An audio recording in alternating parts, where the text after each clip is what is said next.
In this movie, I'm going to show you the two methods for automatically correcting color cast, which are auto tone and auto color. Now, in a previous movie, we figured out that our image has a green color cast by clicking inside a neutral image element using the eyedropper. Now, by default, when you click with the eyedropper, you sample the color of a single pixel. Oftentimes, however, it's a good idea to average a few neighboring pixels as well, and you do that by first selecting the eyedropper, and then you go up to the options bar and you change the sample size value to something larger, such as, let's say, 5 by 5 average, which is going to average an area 5 pixels wide by 5 pixels tall, so 25 pixels at a time. And now notice if I click once again inside that brick, I now get a slightly higher hue value of 77 degrees.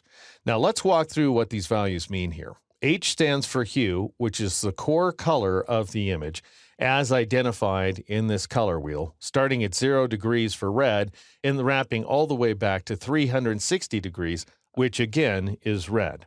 Next, we have the saturation value, which is the intensity of the color. I'll come back to that in a moment. And then we have B for brightness, which goes from 0, which is black, all the way up to 100%, which is the brightest version of any given color. Now, the saturation value is perhaps the best indicator of the color cast of an image, and that's because it tells us how intense the color cast is.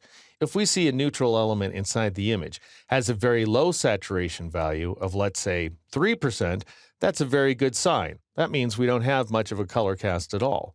If it's higher, though, going all the way up to 100%, which is the most intense version of any given color, then we have a big problem. In our case, when I drag around inside this brick right here, you can see that the saturation value in the upper right corner of the screen is jumping up and down anywhere from about 9% to about 12%, which is pretty high. All right, so the way to automatically address the color cast is to go up to the image menu and choose either auto tone or auto color. And the reason for that, as you may recall from the previous chapter, is that both auto tone and auto color work on a channel-by-channel basis, whereas auto contrast corrects all three channels in the exact same manner and is therefore not going to do us any good. Notice, for example, if I choose auto contrast, the image becomes a little brighter, but we don't lose that color cast. So I'll go ahead and press Ctrl-Z or Command-Z on the Mac to undo that change. And then I'll go up to the image menu and choose the auto tone command. And notice this time I have made a difference in the color balance of the image, but I'm not sure it's a real positive difference. If I go ahead and click once again inside this brick, I now have a hue value of 146 degrees, so that's quite different, but we're still in green territory. If I switch back over to the hue wheel, you can see that we're right in between green and turquoise on this chart. All right, now I'll go ahead and switch back here. And we've got a saturation value of 8%, which is still pretty darn high. So I'll go ahead and press Ctrl-Z or Command-Z on the Mac. Now, that doesn't work. That doesn't actually undo the command. And that's because I switched documents. So what I have to do is go up to the Edit menu and choose the Step Backward command instead, which, by the way, has a keyboard shortcut, if you're inclined to remember it, of Control-Alt-Z here on the PC or Command-Option-Z on the Mac, and that will take us back to our original image. Now, just for the sake of comparison, I'll go up to the image menu and choose the Auto Color command. And where this image is concerned, that makes a very positive difference, as you can see.